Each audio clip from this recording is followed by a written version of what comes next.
Hello, this is Guy Clapperton, and just before the Near Futurist podcast starts, I have to confess there is an error in this edition. I state at one stage that Coca-Cola did not write the song I'd Like to Teach the World to Sing, or rather they didn't commission it, they adapted an existing song. That, I found out subsequent to the recording, is completely mistaken and completely untrue. It was tailor-made for Coca-Cola. However, it provoked an interesting discussion and the interviewee made some very interesting points based on my misapprehension, so I have chosen to leave it in as it was originally recorded. I am aware though, and I would urge you to bear in mind, that particular assumption of mine, that particular misapprehension, is a complete mistake. Now, on with the show.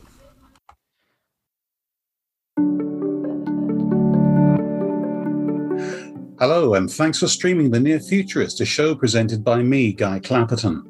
This is a fortnightly look at the technologies that are going to affect our lives in, wait for it, the near future. The Nike Flash, Coca-Cola Red, the McDonald's M. Now, the vast majority of listeners will have an image in their minds immediately I mention those things, and that's because branding and image is so visual. Or is it? In this episode, I'll be looking into sonic branding, and I'm not looking at games involving Hedgehog. My guest is one of the world's foremost experts on audio branding, with clients including Mercedes-Benz, MasterCard, Deloitte and Porsche. He's won a range of international awards for his work with AMP, among others 4 Red Dot Awards in a row and an ADC in silver. He's a member of the prestigious Audio Branding Society and also guest professor at the renowned design university NABA, Nuova Accademia delle Belle Arti in Milan, where he teaches sound branding for the Master Certificate in Sound Design. He is founder and CEO of AMP Sound, and his name is Michele Arnese. Michele, welcome. Thank you, Guy. Thank you for having me. You're more than welcome. Now, this sounds really interesting to me. First of all, tell me about AMP. What do you do and what's the background? Thanks for the question. And this is always a little bit tricky to explain exactly what we do. We create basically everything you can hear from a brand. We call this a sonic identity. So we contribute with our work to create strong associations with brands, emotional associations, because where everything you can hear from the brand on every kind of channel can be designed. And this is what my agency does. And we started AMP more than 10 years ago. So our agency journey is basically parallel to the audio branding journey as well. We started with a lot of education on this new topic of brand design. And we have now a big team at AMP. It's a multicultural team, a diverse team.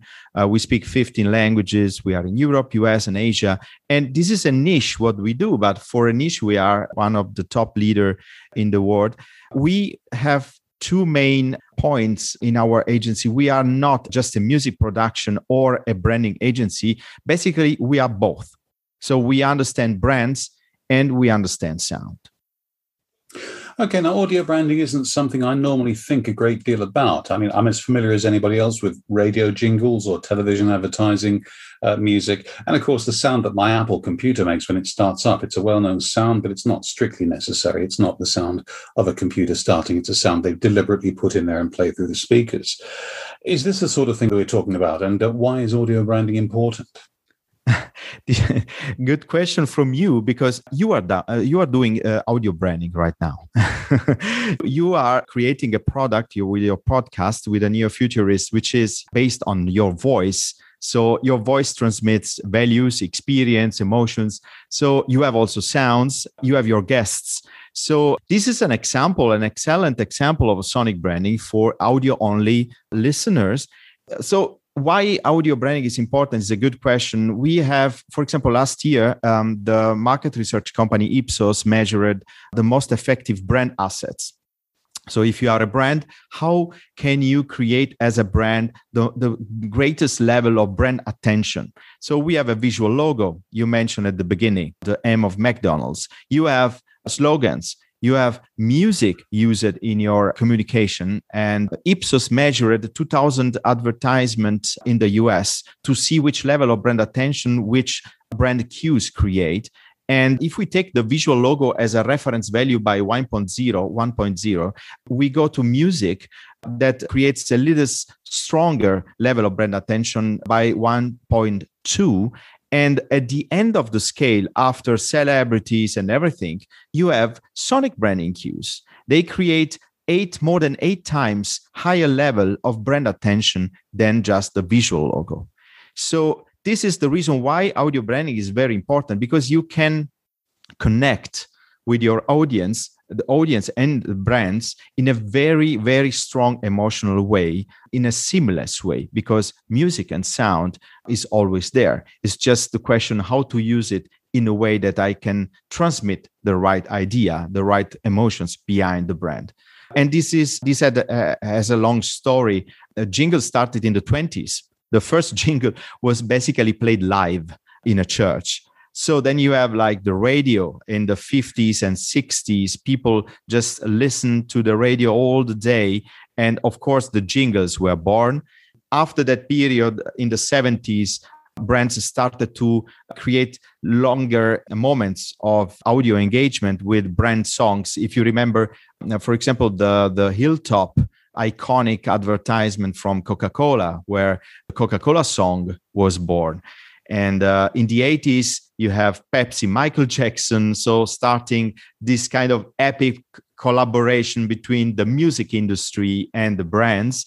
And then in the 90s, the commercial on TV created also the need of a distinguishing like sound element at the end of an ad. And this was the rise of sonic logos, Intel, T-Mobile, etc. After that, you could find sound in the products. If you start your computer, as you said, or if you remember the start of Windows 95, this was made by Brian Eno. So sound became part of our day-by-day interaction with brands until now, where you go to digital channels, social media, and it's full of sound and music. So the growing number of all these kind of audio relevant moments of truth for the brand engage with consumers on different levels. That's why sonic branding is very important. Audio branding is very important for the brands. Okay, it's an interesting example that you picked a little while ago. You mentioned the Coca-Cola song, which I believe was "I'd Like to Teach the World to Sing." Yes. I happen to remember that from my childhood. Now, that was a song already. It wasn't the Coca-Cola song. It was a song they just picked up.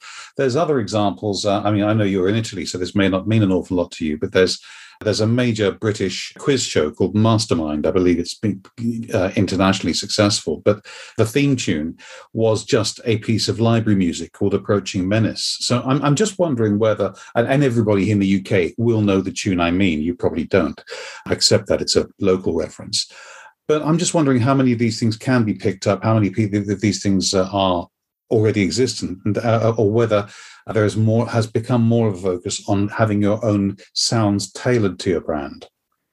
Yes, exactly. So this is changing. And by the way, the Coke example, they changed the lyrics from the original song. So they tweaked the lyrics to match the brand. So there are basically two versions of that song. And it's a question of, you as a brand, you don't borrow your visual logo. So, and of course, brands are more conscious now than like 20, 30 years ago about the concept of owning their own sound. So there is a shift, a paradigm shift from just borrowing something and using, and then just maybe some years later, just changing with something else, then maybe starting investing in creating something that belongs to the brand identity. So depending on the touch points, you are different sound elements, and they are true to the brand more than in the past. Okay, so what sort of issues do clients come to you with? I'm just wondering whether marketing departments actually think we need a sound, or do you have to go to them and proactively say, you need a sound? This is really a good question, because this changed in the last 10 years. If I look at our start, 10 years ago, we went to the brands and we talked about how sound, how was important for them and everything. And this changed like maybe 5 years ago, 6 years ago, where brands started from themselves to think about sound strategically.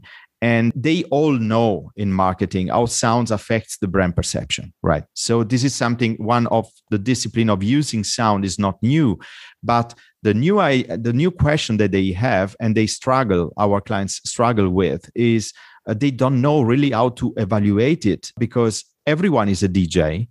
And this is the backside of the story. So they often don't know how to breathe or how to create something in line with the brand itself beyond just the next track that they pick for the next advertising campaign.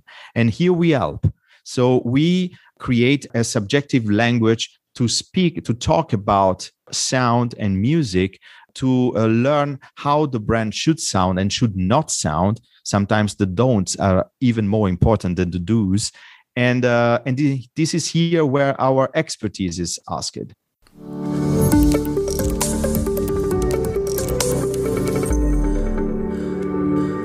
Do you want to sound as confident as my interviewee in this episode? If you talk to the press or other media, are you worried you'll be misquoted, or they'll just publish their story and not yours? Clapperton Media Associates can help with coaching. Drop me a note, guy@clapperton.co.uk, and we'll arrange a time for an exploratory call. Now, back to the podcast.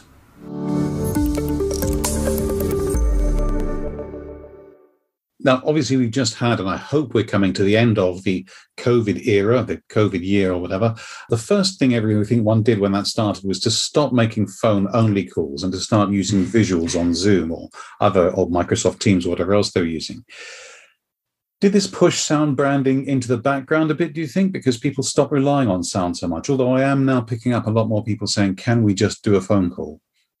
Basically, I observed the contrary of that. We have seen in the last months that, yes, the way we communicate changed a lot with our calls in Zoom and all these kind of virtual environments in the communication. And exactly for this reason, sound strengthens the emotional connection where the physical connection is not given. And we see that a lot of clients, a lot of brands in very different sectors change their approach, how they present their products. For example, if you think about moving from a big event with center stage car premiere presentation to something purely virtual, where you need the sound exactly to recreate that connection that you have in that live moment in the physical space. This is something that happened in the last months. Or let's take the fashion industry. If you see that the fashion shows were not possible, and the fashion brands started creating short films and really pieces of art around the fashion collection, using the sound as a trigger of very, very strong emotions. I think what happened with COVID and the change of the way we communicate created even stronger need for sound on the different levels. I must be missing something, though. But I can't think of a single sound associated with Mercedes-Benz or Porsche, except the noise the engine makes. What have I missed? Are you talking about the adverts when you work with these people? Well, probably you are missing hundreds of stories and reels and videos posted every week in all digital channels. So the brand communication gets more capillary. And this process has been accelerated also during the COVID time. This is a way of communicating for brands which is faster, which is more capillary, which is also very local sometimes. So all markets are communicating in their own channels. So the big blockbuster campaigns are not so engaging like some years ago. So the engagement happens at a different layer, at a different level now with consumers. So in all these hundreds of videos and stories every week, you have sound, you have music. So this is what you are missing in, and of course you have still the car. So you have the sounds in the car. You have also creating special events around cars and the premiere and everything. But the very quick engagement, fast engagement on social, this is something that requires a lot of music and sound. That makes a lot of sense, and I accept that I've probably just alienated every car fan who might have by failing to spot these hundreds of examples. Fair enough. Taking it more broadly, though, sound does have a very deep psychological impact on humans. I'm just wondering whether it's been neglected as an element of corporate life overall. Yes. So, Guy, I am allergic against the term corporate sound. Okay.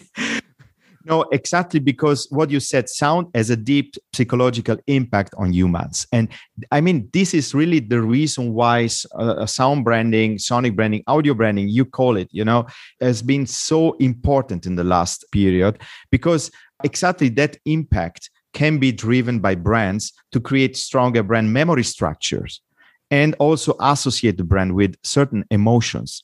So this is really beyond the corporate life, which is, of course, part of the brand journey or the ecosystem, if you want. But in the consumer engagement, at all levels of consumer engagement, sound should be a trigger of emotion. And if it's not like it is, so music and sound, this is something that you can, name as a corporate sound. So something used just for the functional need of it. There is, beyond the functional need of the sound and the music, there is the need of the psychological impact on humans in terms of engagement. And this has been also measured a lot. We do it also when we create the sound for a brand. We measure that level of psychological impact on humans, which images are, in your mind when you listen to certain sounds against some other alternatives, or which emotions are associated with that sounds. Everything, it's also tested before becomes part of the brand identity at the end. I suppose also there's examples where if you mess around with the sound too much, it can actually spoil the effect. I mean, later this year, assuming COVID retreats properly, there will be the final, at last, release of the next Daniel Craig James Bond film, probably his last James Bond film. That theme tune, or the initial James Bond theme, they took it off his first couple of films initially, and it just felt wrong. It's really, I hadn't realized until speaking to you how conditioned I am. It's like a sort of dog whistle. It's that, that theme tune is so well known.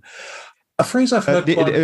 Guy, this is a good point, by the way. You are talking to one of the biggest James Bond sound experts. So we use James Bond as an example of a really fantastic sound DNA that has like the longevity that it cannot be imagined by brands. So after 50 years. So, and I am with you. So I think that it feels a mistake losing that recognition in the very last one. The fact that has been so successful is because the sound of James Bond is not based on a single jingle.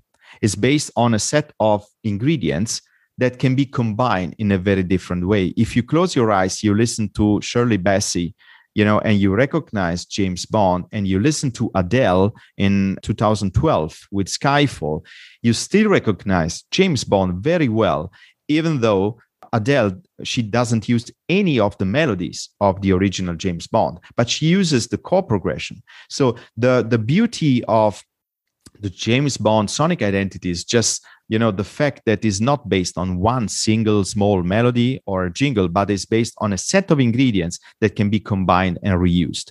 This makes the recognition very, very strong, and also keeps the creative flexibility over the years. That's why I don't understand that last point. So, this is basically for us an example of a very successful sonic branding. Yeah, absolutely. I was actually thinking of the opening title sequence, the gun barrel logo. It always has the same theme, and for a couple of films they removed it. But we could talk about this for quite some time. If we ever meet, we probably will over a beer. But we should get back to the subject for the rest of the listeners. I keep hearing the phrase immersive sound. Perhaps you could tell me a bit about what that is. Immersive sound is more something, let's say, just a description of something more technical, comes from the idea of not just being a passive listener of something, but to be in the middle of a sound experience. So immersive sound is now in the consumer technology. So what I'm just wearing right now are the new Apple AirPod Max with the spatial sound in it. And this kind of experience puts you in the middle of the sound. So you have a 360 degrees sound around you. And of course, a lot of new possibilities are open in that space. And you see that also TV streaming companies and also technology companies, audio technology companies, TV companies are producing now consumer electronics with immersive audio in it to have this kind of 360 degrees audio experience beyond the old idea of putting 5 loudspeakers around you and having this Dolby experience at home. This is more seamless. This is something that goes beyond just single points of sound. And this technology now that has been used for years in the past, mostly for big events and brands, now is in the living room of everyone. So this is an important breakthrough in the world of audio. And I'm sure that brands are taking on this. The type of content we will get from the brands will be adapted to this new way to listen. We did a project for Porsche years ago, was called The Sound of Porsche. We created an immersive sound with a very complex audio system. You could stay in front of a 911 and you could do a virtual drive, and you were really in the middle of the scenario. And if I think about, this was 2015, if I think about the way the technology we use it to create that experience, and if I think now what I can do in my living room, which is like a leap after that experience, this is incredible.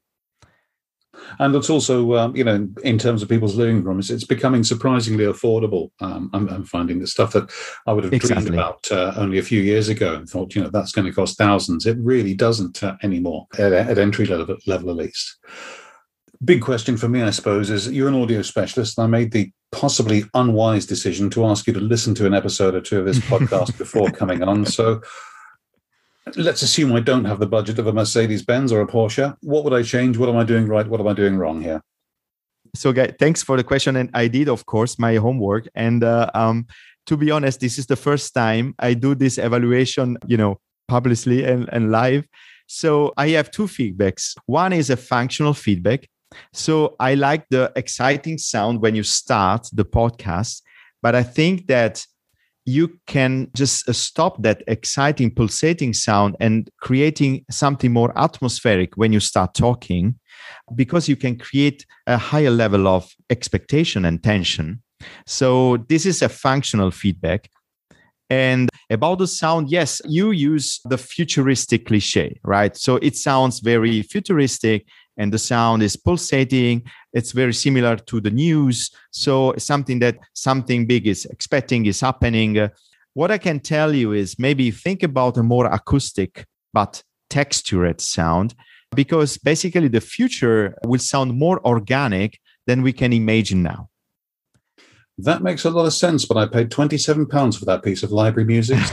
So I'll have to give that some very careful thought. Funny thing, I did have, people who've listened for a long time, forgive me talking about my own show on my show, but I did have sort of echoey effect of me saying The Near Futurist, a podcast with Guy Clapperton. And a whole load of people thought that there was something wrong with my microphone because there was an extra echo. So that's why I scrapped that. So I suspect I can't win. Final fact, thank you very much for the feedback. I'll go back and have a look at that. That's really very kind of you to take the time. But finally, how do people find out more about yourselves and what you do? Well, it's pretty easy. If you go to ampsoundbranding.com, there is a greatest collection of sounds of some of the most inspiring brands in the world we work for. And I think it's a very diverse collection. So it's interesting to click through and have a listen. And I am on Instagram and Twitter with my name, Michele Arnese, and you can follow me. Yes, this is the way you can reach out. It has been really an interesting discussion, very good questions, and I'm happy to reach out to anyone who has more specific question on this topic. Michele Arnese of Amp Sounds, thank you very much for joining me. Thank you for having me. And many thanks to you for listening. Of course, that was the Near Futurist podcast with me, Guy Clapperton. Don't forget to have a look at the website at nearfuturist.co.uk or my media training site at remotemediatraining.com. I'll be back in 2 weeks' time. Thank you.